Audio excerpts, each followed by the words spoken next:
Hard-fought day and unfortunately another disappointing result.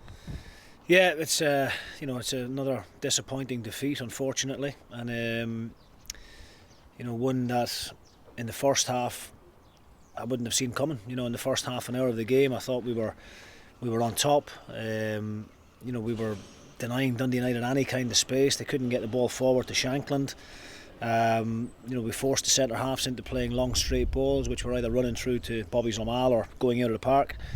And I was really pleased with what I saw in the opening half, to be honest. Apart from obviously the goal, the Shankland goal, and that's something that has been causing us problems right from day one, to be honest. We've looked a little bit vulnerable from cross balls, which is surprising when I look at the personnel that we have available to us. But we didn't deal with the first header properly, and then we dropped our man, and the players are given opposition players to mark, and the job is to stay with them until the ball is cleared. And unfortunately, on this occasion, we didn't do that. And Lauren Shankland done what he does best, which is quite a clever finish, really.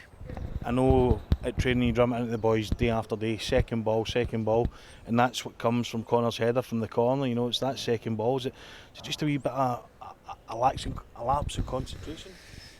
Sometimes it can be that, yeah. Sometimes people can ball watch and instead of sticking to the task and seeing it out, and it's something that I as manager are going to have to take responsibility for and work even harder on the training ground to ensure that it stops happening to us, because it's very, very costly. I think of the 12 goals that we've conceded up to now, I think 9 of them have been from crosses or from corners. So it's something that obviously the opposition are aware of, and it's something that we have to do better and make sure that it doesn't continue to happen.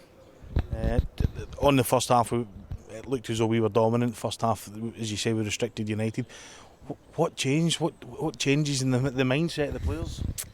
Listen, I don't really know. I mean, the message at half time is just to go and do the exact same again, and I felt if we'd done that and we performed to that level again in the second half, we would give ourselves a good chance of getting back in the game. I think we had 2 or 3 really good opportunities at 0-0 to get our noses in front, and unfortunately we weren't able to capitalise on that. And I think when you are so on top in the opening half an hour, then for that goal to go against you, sometimes it can take the wind out your sails. But the second half was really concerning. I think the opening 10 or 15 minutes where we hadn't done anything differently. United hadn't done a great deal different in terms of their shape and in terms of how they approached the game, but for some reason big gaps started to appear in the middle of the field.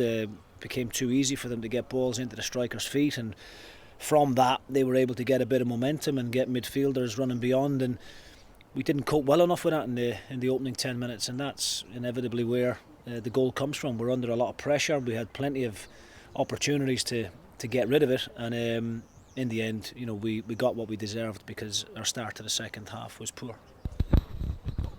I know you're saying we're poor and we got what we deserve.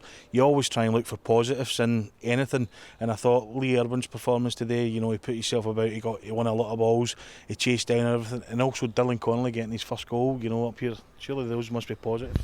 Look, I mean, the positive I suppose I can take is that the lads never chucked it. They never let their heads go down where it became a 4 or a 5-0. It could have easily happened, but they didn't allow that to happen, and I've got to give them credit for keeping going. And yeah, but you're right. I mean, we get the goal. You could argue the Dundee United boys should deal with it better, but Dylan, in fairness to him, has put the guy under a lot of pressure and manages to get a good finish at the end of it. There's still plenty of time left on the clock, and we try to make the changes necessary to get as many forward and attacking players on the pitch as possible without leaving ourselves too open at the back. And we went to a back 3, and we certainly didn't want to let the game go away from us and become a 3-4 and a 5, but at the same time we had to make sure that we could stay in it and try and get a last gasp opportunity. Unfortunately, that just wasn't to be.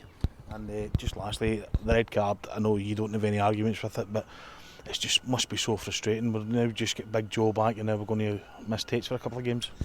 It is frustrating, yeah, and really disappointing, because Tates has been a top player for us up to now, and he's a great character. He's settled into the group really well, and I think the tackle just comes out of pure frustration because of how much pressure we were under, and the back line just couldn't get out. We couldn't get up the park, and yeah, I think it's a bit of red mist from Tate's perspective, and I know he'll be regretting making that tackle, and I'm sure when he has time to watch it back later on, he'll be the first one to apologise to the group. But it does put us in a bit of a precarious position, because we're not blessed with a great number of fullbacks at the club, and we'll now have to shuffle the pack against Kilmarnock next week. Thank you. Right, so.